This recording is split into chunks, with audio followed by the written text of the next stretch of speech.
வணக்கம்ப்பா, நல்லா இருக்கீங்களா? இன்றைக்கி காலை டிஃபனுக்கு எங்கள் வீட்டில் இடியாப்பமும் பருப்பும் எடுத்துருக்கு. இது உங்களுக்கு கொஞ்சம் வித்தியாசமாக இருக்கும், அதனால் இதை வீடியோவை அப்லோட் பண்ணுறேன்.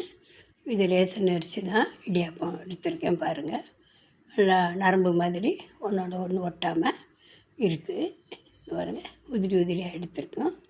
அந்த இடியாப்பத்துக்கு நான் வித்தியாசமான ஒரு சைடிஷ் வச்சுருக்கேன். எப்போது நம்ம தேங்காய் பால் தேங்காய் பால் எடுத்துக்கலாம், இல்லாட்டி குருமா மாதிரி ஏதாவது வைப்போம் இல்லையா? நாங்கள் வித்தியாசமாக இந்த வட்டம் பருப்பு வச்சுருக்கேன். இது ஒரு சிலோன் ரெசிபி, சிலோன்காரங்கிட்ட தான் நான் படித்தேன்.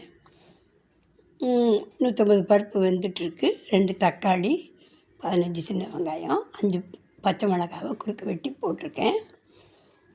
இது கொஞ்சம் வித்தியாசமாக இருக்கும் பாருங்கள். கொஞ்சம் மஞ்சத்தூள் சேர்த்துப்போம்.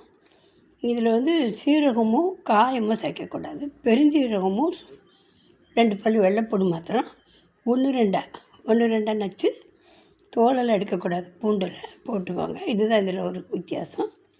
பருப்பு பொங்கி தட்டாமல் இருக்கணும். நம்ம பாட்டுக்கு இடியாப்பம் எடுக்கணுன்னா பொங்கி தட்டக்கூடாது இல்லையா? கொஞ்சம் நல்லெண்ணெய் ஊற்றி மூடி வச்சுருவோம். அது பாட்டி வெந்துட்டு இருக்கட்டும்.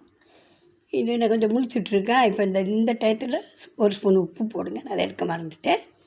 ஏன்னா உப்பு ஒரு ஸ்பூன் தாராளம் போடலாம். ஏன்னா இடியாப்பத்தில் நம்ம உப்பு பிஞ்சு கணக்கு தான் போட்டிருப்போம். ஏன்னா பால் சேர்ப்போம் இல்லையா, தேங்காய் பால் எடுப்போம் இல்லையா? அதனால் இதில் ஒரு ஸ்பூன் உப்பு போட்டு வேக வச்சு இதுக்கு ஒரு தாடசம் குடிச்சிடுங்க. கடுகு ஒரு வத்தல் போதும், கொஞ்சம் கருவேப்பிலை போட்டு தாடசம் குடிச்சிட்டா ரொம்ப ஆக்டாக இருக்கும். நீங்கள் இதை செஞ்சு பாருங்கள், ஒரு தடவை செஞ்சு பாருங்கள். நானும் முதல்ல என்னவோ நினச்சேன், செஞ்சதுக்கப்புறம் எல்லாருக்கும் பிடிச்சது. நீங்களும் அது மாதிரி பண்ணி ஃபீட்பேக் கொடுங்க.